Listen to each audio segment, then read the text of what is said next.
Hello दोस्तों, नमस्कार। कैसे हैं आप सब? आशा करता हूं कि आप हमेशा की तरह स्वस्थ होंगे, मस्त होंगे, व्यस्त होंगे और साथ ही साथ ज़बरदस्त भी होंगे। चलिए फिर एक बार मैं अशोक सर आपके समक्ष उपस्थित हूं लेकर आज का नया क्लास। आज की इस कक्षा में हम पढ़ेंगे कक्षा 9वीं का एक बहुत ही महत्वपूर्ण पाठ जो आपकी पाठ्यपुस्तक गंगा में निर्धारित किया गया है। ठीक है, तो आज हम पाठ पढ़ेंगे जिस पाठ का नाम है ऐसी भी बातें होती हैं। चलिए, ये पाठ लिखा है यतीन्द्र मिश्र नाम के हमारे जो लेखक हैं, इन्होंने यह पाठ लिखा है। और आज का ये पाठ बहुत विशेष है क्योंकि हम बात करेंगे एक बहुत ही विशेष व्यक्तित्व की जिनका नाम है लता मंगेशकर। तो पाठ की शुरुआत करने से पहले जो भी हमारे छात्र, अभिभावक और जो भी हमारे शिक्षक मित्र हमारा वीडियो देख रहे हैं, उन सब से निवेदन कि अगर आपको कक्षा 9वीं का कोई भी गद्य, पद्य या व्याकरण पाठ पढ़ना है या फिर कक्षा 10वीं या फिर कोई भी हिंदी साहित्य आपको पढ़ना है, तो आप बस YouTube पर आइए, सर्च कीजिए हिंदी प्रेमी अशोक और चैनल को सब्सक्राइब कीजिए। निश्चित रूप से आपको वह सारी सामग्री एक ही जगह पर मिल जाएगी। तो चलिए बिना समय गवाए आज के इस पाठ की शुरुआत करते हैं। चलिए, तो जैसा कि हमने देखा, इस पाठ का शीर्षक है ऐसी भी बातें होती हैं। ठीक है, अब यह जो पाठ है, सबसे पहले इस बात को समझिएगा कि यह जो पाठ है वह लता मंगेशकर जी से किया गया साक्षात्कार है। ठीक है ना, साक्षात्कार क्या होता है? साक्षात्कार, साक्षात्कार अर्थात इंटरव्यू। ठीक है, जब कोई व्यक्ति अपना एक विशेष स्थान बना लेता है, अपनी एक विशेष पहचान बना लेता है, तब उस व्यक्ति का साक्षात्कार इसलिए करवाया जाता है ताकि हम उनके जीवन को समझ सकें। उनके जीवन के जो आरंभ के दिन हैं, जो संघर्ष के दिन हैं, उन दिनों को देखकर, सोचकर, समझकर हम मोटिवेट हो सकें। इसलिए हमेशा ऐसे व्यक्तियों का साक्षात्कार करवाया जाता है जिनसे जब हम कभी निराश होंगे ना, तब हम केवल उनका वो इंटरव्यू पढ़ें या इंटरव्यू देखें, निश्चित रूप से आपको प्रेरणा मिलेगी और आप भी अपने जीवन में आगे बढ़ोगे। और बिल्कुल वैसी कहानी हमारे यहाँ पर लता मंगेशकर जी की है, जो कि यहाँ पर इस पाठ में लेखक हमारे यतीन्द्र मिश्र जी ने हमारे समक्ष बहुत ही अच्छी तरीके से प्रस्तुत की है। तो याद रखना है, पाठ का शीर्षक ऐसी भी बातें होती हैं। पाठ किसके संदर्भ में है? पाठ है लता मंगेशकर जी के संदर्भ में। और इंटरव्यू लेने वाले कौन हैं? तो इंटरव्यू लेने वाले खुद हमारे लेखक यतीन्द्र मिश्र हैं। ठीक है, तो कुल मिलाकर अगर आपने इस पाठ को ध्यान से पढ़ा होगा, चैप्टर को रीड किया होगा, तो आपने देखा होगा कि इसमें कुल मिलाकर लगभग 9 से 10 प्रश्न यतीन्द्र मिश्र जो है वह लता मंगेशकर जी से पूछते हैं। और जब ये प्रश्न पूछे जाते हैं तो हमेशा जब भी कभी साक्षात्कार करवाया जाता है ना, तो उस प्रश्न की जो गुणवत्ता है ना, उसकी जो क्वालिटी है वो मैटर करती है, क्योंकि जो आंसर देने वाला वह व्यक्ति जो है वह उन प्रश्नों को उसी प्रकार से क्या करता है, उत्तर देता है।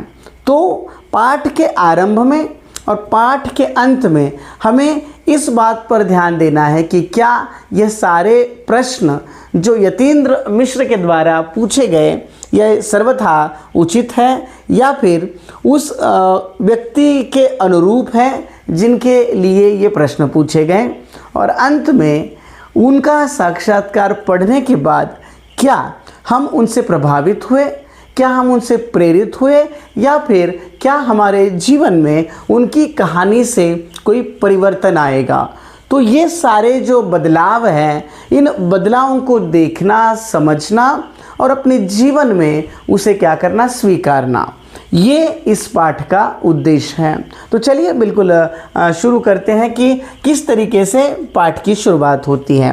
सबसे पहले हमारे जो लेखक हैं यतीन्द्र मिश्र, यह इस पाठ से या इस पाठ की शुरुआत, माफ़ कीजिएगा, इस पाठ की शुरुआत इन विनती से या फिर अनुरोध करते हुए कहते हैं कि दीदी आपको पूरी दुनिया जानती है, ना केवल भारत के लोग बल्कि विश्व भर के लोग आपको जानते हैं।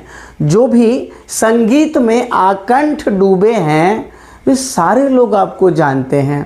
ठीक है, तो मैं आपके इस साक्षात्कार की शुरुआत क्या कर सकता हूँ जिनसे लोगों को यह पता चले कि ये जो व्यक्तित्व उनके सामने बैठा है, जो यहाँ पर साक्षात्कार दे रहा है, उसका जीवन किस प्रकार का था।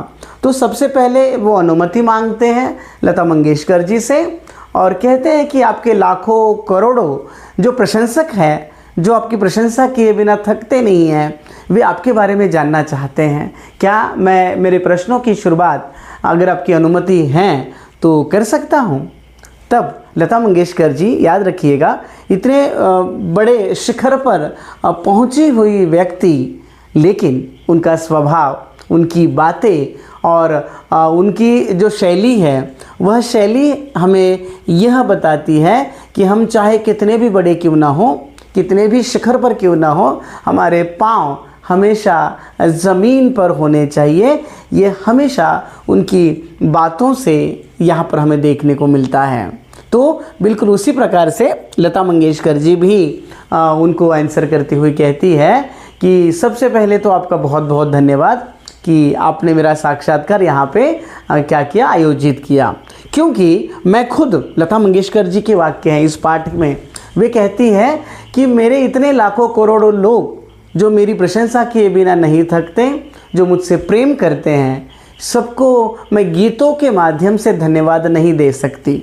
तो हो सकता है कि आज इस साक्षात्कार के माध्यम से मैं उनसे बातचीत करूं और उन सबको धन्यवाद दूं जिन्होंने मुझे प्रेम दिया और जिनकी वजह से आज लता मंगेशकर इस स्थान पर विराजमान हैं। तो वह भी सभी दर्शकों को शुक्रिया अदा कहती है, धन्यवाद देती है और यतीन्द्र मिश्र जी से कहती हैं कि आप अपने प्रश्नों का जो सिलसिला है वो शुरू करें।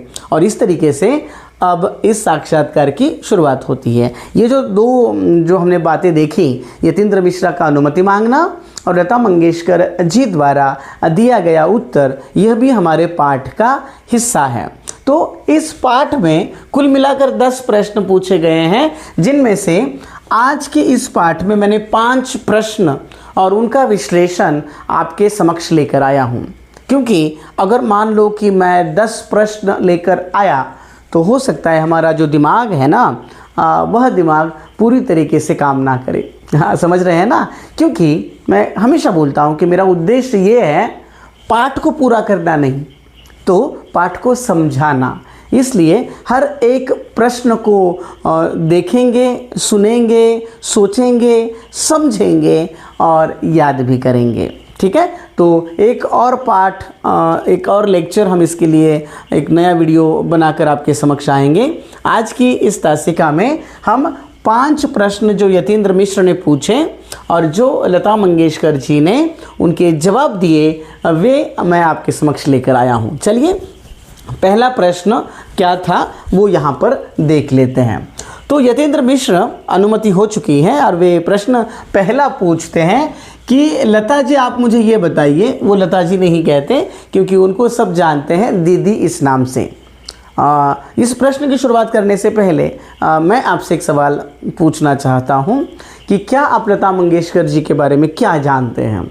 लता मंगेशकर जी को भारत का ऐसे कौन से पुरस्कार मिले या फिर भारत का ऐसा कौन सा पुरस्कार मिला जो कि सर्वोच्च पुरस्कार माना जाता है? अगर किसी को पता है तो वे आप कमेंट बॉक्स में लिख सकते हैं। ठीक है, यह चुनिंदा लोगों को मिलता है, वह भारत का सर्वोच्च पुरस्कार हमारी लता मंगेशकर अर्थात दीदी को मिला है। तो जो भी छात्र उनके संबंध में ये बात जानता है, कमेंट बॉक्स का प्रयोग करें।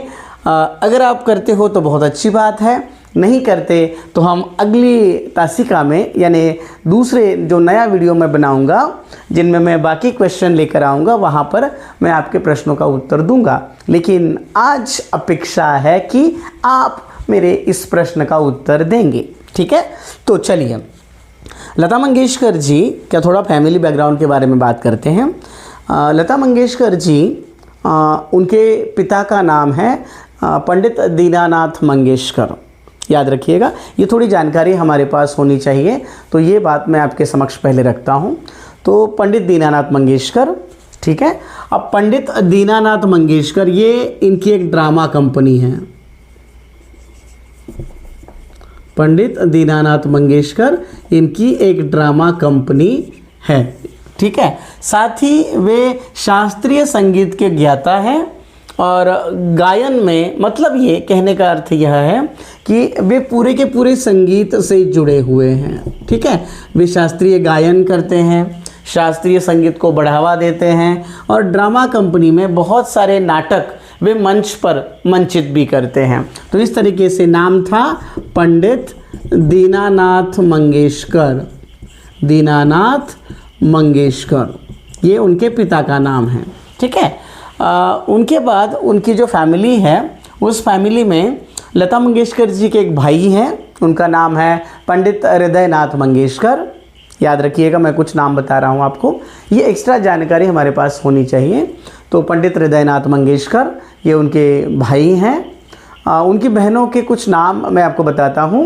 उनके बहन देखिएगा, लता मंगेशकर खुद, आशा मंगेशकर, उषा मंगेशकर, मीना मंगेशकर, ठीक है। तो ये 3 बहनें, आशा, उषा, लता, ठीक है। तो ये 3 बहनें, इसके बाद भी शायद है, मुझे ठीक तरीके से याद नहीं आ रहा है, बट ये उनका परिवार है, ये पहले हमें पता होना चाहिए। एक मराठी यानी महाराष्ट्र की फैमिली है जो इस संगीत के क्षेत्र में कार्यरत हैं, ठीक है। तो ये जानकारी आपको पहले बता होनी चाहिए। अब हम बढ़ते हैं आगे। देखिएगा, पहला प्रश्न, पिताजी की स्मृतियाँ ऐसी कौन सी है जिनसे आपको सुख की अनुभूति होती है। अर्थात ऐसी कौन सी स्मृतियाँ हैं आपके पिताजी की, अर्थात पंडित दीनानाथ मंगेशकर जी की, जिनको याद करने के बाद आपको सुख का अनुभव होता है। ये पहला प्रश्न यतीन्द्र मिश्र जी ने पूछा। तो जाहिर सी बात है, पिताजी की स्मृतियाँ डेफिनेटली सबको क्या करती हैं, तो प्रभावित करती है, आनंद देती है, सुख देती है। बिल्कुल वैसा उनके साथ हुआ। तो वो हमारे साथ एक अनुभव शेयर करती हैं। कौन? लता मंगेशकर जी। क्या अनुभव शेयर करती हैं? वे बोलती हैं कि उनके जो पिताजी हैं वे पिताजी गुस्सैल नहीं थे, गुस्सा करने वाले नहीं थे, लेकिन जब भी हम कुछ बच्चे शैतानी करते तो हमको बुलाया जाता और हमको ऐसे सामने खड़ा किया जाता। तो उनके पिताजी जो है क्या करते, आते और बड़ी गंभीर मुद्रा से एकदम सीरियस होकर बस उनको देखते। जैसे ही वो उनको गंभीरता से देखते हम सब लोग रोने लगते, ठीक है। हालांकि दीनानाथ मंगेशकर कभी ना डांटते थे ना कभी चिल्लाते थे, बस देखते थे, ठीक है। और हम सारे बच्चे रोने लगते। तो हमारे पिताजी ऐसे थे, ना कुछ डांटते थे ना कुछ बोलते थे। और कुछ समय होने के बाद बस वो ये बोलते, समझ गए ना, बस इतना बोलते।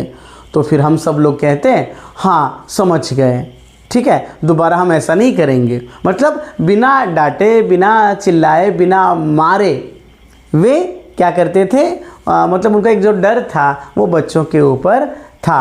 और फिर पिताजी उनको कहते हैं ठीक है, फिर अब बाहर जाओ और खेलो, ठीक है। इसका मतलब क्या हुआ कि पिताजी गुस्सैल नहीं थे, किंतु जो प्रतिमा बनाई जाती है ना, एक इमेज बनाई जाती है, वैसे वे केवल थोड़ा गंभीरता से देखते और उसका अर्थ निकाला जाता कि पिताजी को ये पता है कि हमने क्या गलती की है या फिर हमने दोबारा गलती नहीं करनी है, ऐसे पिता हमसे कहना चाहते हैं, ठीक है। तो ये बात वो हमारे साथ क्या करते हैं, शेयर करते हैं, ठीक है। फिर वो कहती है कि वे ड्रामा कंपनी चलाते थे, ठीक है।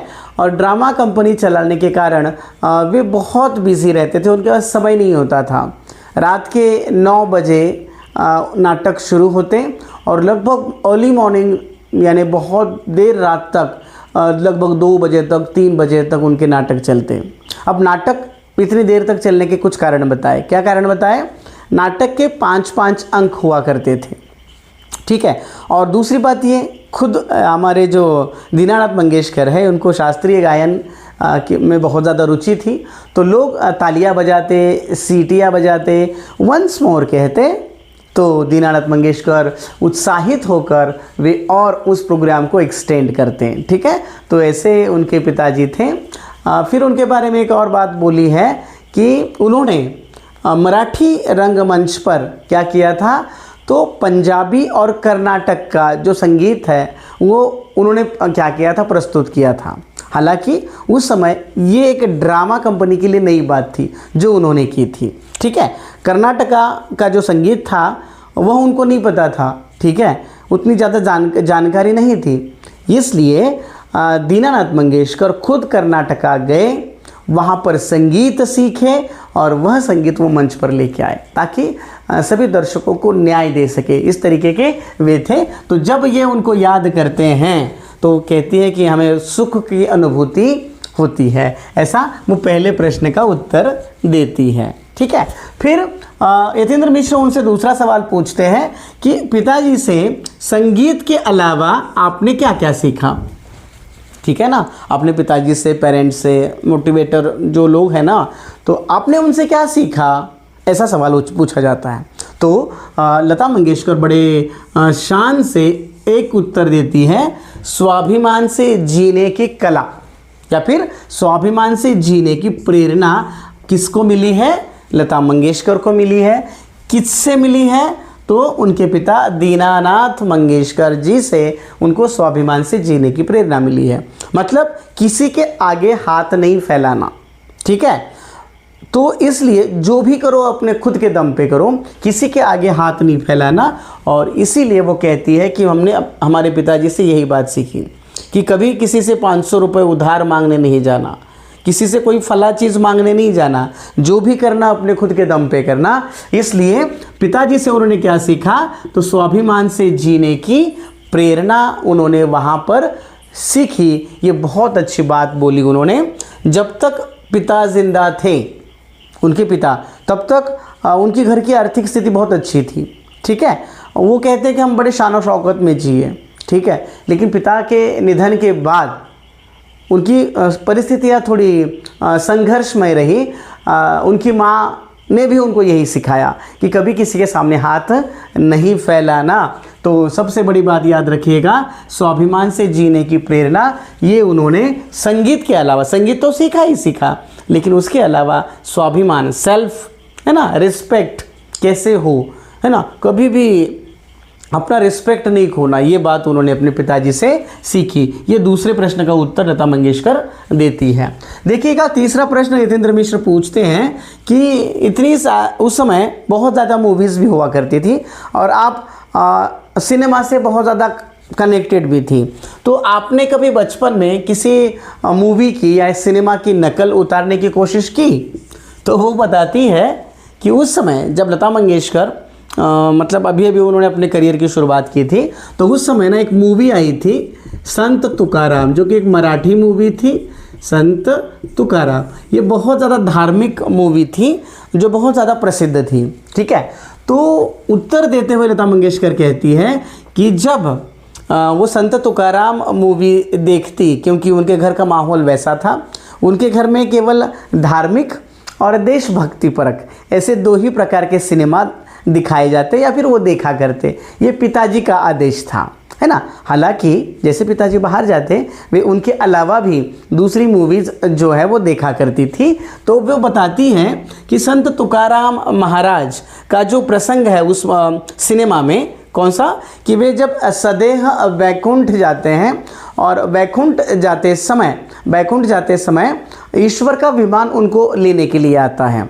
वो जो प्रसंग है ना, इसके लिए आपको ये पता होना चाहिए, संत तुकाराम महाराज महाराष्ट्र के एक बहुत बड़े संत कवि हैं, संत हैं।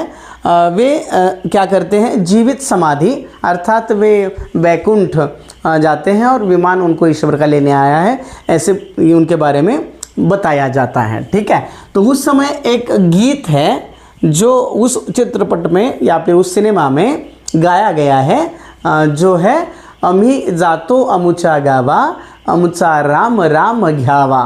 ठीक है, इसका मतलब यह है कि हम अपने गांव जा रहे हैं और मेरा राम राम आप सब स्वीकार करें, इस तरीके का वो गीत है। तो वो क्या करते, तो वो उस सीन को घर में क्रिएट करते। कैसे, तो घर में क्या करते, इतने गद्दे हैं, वे सारे गद्दे एक के ऊपर यहाँ पर मान लो गद्दे रखे हैं। ठीक है, एक के ऊपर ऐसे गद्दे रखें। यहाँ पर लता मंगेशकर जी जो है वो ऊपर बैठकर वो गाना गाती। कौन सा, याद रखिएगा, कमेंट बॉक्स में बताया कीजिएगा। आप कमेंट बॉक्स का यूज़ नहीं करते। अमी जातो अमुचा गावा अमुचा राम राम घ्यावा, ये वाला गीत जो है वो लता मंगेशकर गाती। उनके साथ आशा, उषा, मीना ये भी थे, और उनका एक फूफा का लड़का भी है जिसका नाम बताया गया है पंढरीनाथ। ठीक है, तो ये सब वहाँ पर होते हैं। और ये तीनों लोग जो थे ना, वे जब संत तुकाराम महाराज बैकुंठ जा रहे थे ना, तो मत जाओ ये रोने वाला जो सीन था ना, तो वो करने वाले ये लोग थे और लता मंगेशकर गीत गाया करती थी। तो इस तरीके से वो नकल अपने घर में बैठे बैठे करते थे। ठीक है, तो ये बात भी यहाँ पर हमें समझ में आती है। कौन से फिल्म की नकल की, संत तुकाराम महाराज पर आधारित जो फिल्म थी संत तुकाराम, वह नकल किया करते थे। ठीक है, अब देखो यहाँ पर अगला सवाल, जो चौथा सवाल है कि अभिनय करना हो तो वो कौन सी फिल्म चुनेंगे। ठीक है, क्योंकि उनको पूछा जाता है कि आप इतना कनेक्टेड रहे सिनेमा से, तो अगर आपको मौका मिले इतनी सारी मूवीज़ में से, तो आप कौन सी मूवी चुनेंगे जहाँ पर आपको अभिनय करने का मन होगा। ठीक है, तो वो बड़ा अच्छा जवाब देती है कि मुझे बिल्कुल भी, पहला उत्तर है याद रखिएगा, नहीं, वह अभिनय नहीं करना चाहती थी। ठीक है, हालांकि जब उन्होंने अपने करियर की शुरुआत की तो एक चाइल्ड आर्टिस्ट के रूप में, बाल कलाकार के रूप में उन्होंने कुछ सिनेमा में काम किया था, लेकिन जैसे जैसे उनको समझ आता गया वैसे वैसे वे सिनेमा से दूर हो गए, क्योंकि लता मंगेशकर जी का यह मानना था कि सिनेमा में क्या होता है, नकली हंसी या फिर नकली रोना या फिर पल में सारे मूड चेंज हो जाना, ये जो चीज़ें हैं ना, वो उनको पसंद नहीं आती थी। इसलिए वो कहती है कि हाँ, कुछ सिनेमा बड़े अच्छे हैं, लेकिन ये नकली चीज़ें करना मुझे पसंद नहीं, इसलिए वे बिल्कुल भी सिनेमा में काम करना नहीं चाहते थे। लेकिन वो एक बात यहाँ पर बोलते हैं, उस समय क्या नाम था, भालजी पेंढारकर। ठीक है, भालजी पेंढारकर द्वारा एक मूवी बनाई गई थी छत्रपति शिवाजी महाराज पर आधारित। ठीक है, तो छत्रपति शिवाजी महाराज पर आधारित जो मूवी थी, जो सिनेमा था, तो वो इतना ज़्यादा प्रसिद्ध था और लता मंगेशकर जी अपने जीवन में भी छत्रपति शिवाजी महाराज जी के जीवन से बहुत ज़्यादा प्रभावित थी। तो वो कहती है कि उस सिनेमा में मुझे अंतिम जो पंक्तियाँ हैं वो गानी है। ठीक है, तो मुझे वो मौका दें, ऐसा वो कहते हैं। ठीक है, और भालजी पेंढारकर जो है वे उनको मौका देते हैं, तो वे बस उस मूवी का नाम बताते हैं कि उस सिनेमा में मैंने वो कुछ पंक्तियाँ गाई भी हैं और उस सिनेमा में मैं वहाँ पर दिखाई भी देती हूँ। ठीक है, तो ये यहाँ पर बोलती है। इसका मतलब अभिनय करना हो तो कौन सी फिल्म वो स्वीकार करेंगी, तो कोई नहीं, लेकिन अपना एक अनुभव उन्होंने बताया, छत्रपति शिवाजी जो मूवी बनी थी उसका उन्होंने अनुभव शेयर किया। अब देखो 5वें प्रश्न पर हम चलते हैं और यतीन्द्र मिश्र उनसे 5वां सवाल पूछते हैं कि आपके समय की परिस्थितियाँ, चुनौतियाँ और संघर्ष, इसके बारे में बताइएगा। ठीक है ना, क्योंकि जब उन्होंने शुरुआत की उस समय की परिस्थितियाँ, है ना, चुनौतियाँ, जो भी चुनौतियाँ मतलब उस समय जैसी थी, क्या आज भी वैसी हैं, और आपका संघर्ष कैसा रहा, इसके बारे में वे लता मंगेशकर जी से कुछ सवाल पूछते हैं। तो लता मंगेशकर जी कहती है, मैं परिस्थितियों को कभी नहीं देखती कि परिस्थितियाँ कैसी है। ठीक है, उस समय वे जब काम शुरू किया था तब भी और आज भी वो कहती है कि मैं केवल और केवल अपने काम पर ध्यान देती थी, है ना, क्योंकि एक स्टूडियो से दूसरे स्टूडियो से तीसरे स्टूडियो जाना और दिन भर काम करते रहना, मैं बस यही करती थी, मैं केवल अपने परिवार के बारे में सोचती थी। अगर मेरी रिकॉर्डिंग ख़त्म हो गई तो अगला गाना मुझे कैसे मिले, एक नया कॉन्ट्रैक्ट कैसे साइन करूं, मेरे दिमाग में यही होता। इसलिए मैंने कभी परिस्थितियां नहीं देखी, चुनौतियों का सामना मैंने हमेशा किया, क्योंकि जो दर्शक है ना, उनकी मांग हमेशा बदलती जाती है। तो वे अपने परिवार के लिए क्या करना चाहती है, तो हर एक चुनौतियों को स्वीकार करती है। और पिताजी के देहांत के बाद जो जिम्मेदारियां उनके घर पर आई, तो इसलिए वो कहती है मैंने उस समय भी संघर्ष किया, और जब मैं फेमस हुई, प्रसिद्ध हुई, तभी भी मैं संघर्ष करती रही, क्योंकि मैं अपना पूरा समय केवल और केवल अपने काम को देती थी, उसके अलावा नहीं। ठीक है, तो बहुत ही साधारण व्यक्तित्व, सरल व्यक्तित्व, संघर्ष से भरा हुआ व्यक्तित्व, जूझने वाला व्यक्तित्व और अपने परिवार की जिम्मेदारियां उठाने वाला व्यक्तित्व, इस रूप में लता मंगेशकर जी को हमने इन 5 प्रश्नों में देखा, जिनमें हमने देखा कि पिताजी की एक झलक उनके अंदर हमें देखने को मिलती। कौन सी? तो मेहनत करने वाली, है ना, हार्ड वर्क करने वाली एक जो झलक है वो हमें देखने को मिलती है। उन्होंने जो संदेश दिया था स्वाभिमान से जीना, तो ये वो ज़िंदगी भर याद रखें, और वे अंतिम समय तक स्वाभिमान से रही, किसी के सामने हाथ नहीं फैलाए, और सबसे बड़ी बात, वे अपने परिवार के द्वारा दिए गए जो भी संस्कार थे, उन संस्कारों के द्वारा उन्होंने अपना एक परिचय बनाया, और आज मेरी आवाज़ ही मेरी पहचान है। इस रूप में हम लता मंगेशकर जी को ना केवल भारत में बल्कि भारत के बाहर भी हम लता मंगेशकर जी को जानते हैं, पहचानते हैं, क्योंकि वह भारत की गान कोकिला मानी जाती है। तो इस तरीके से आज हमने लता मंगेशकर जी से संबंधित इन 5 प्रश्नों को देखा, जो कि ऐसी भी बातें होती है इस पाठ में दिए गए थे। ठीक है, तो आशा करता हूँ कि ये जो 5 प्रश्न थे और लता मंगेशकर जी के 5 उत्तर थे, वे आप अच्छी तरीके से समझ गए होंगे। फिर भी कोई दिक्कत, कोई परेशानी हो तो निश्चित आप हमसे संपर्क कर सकते हैं।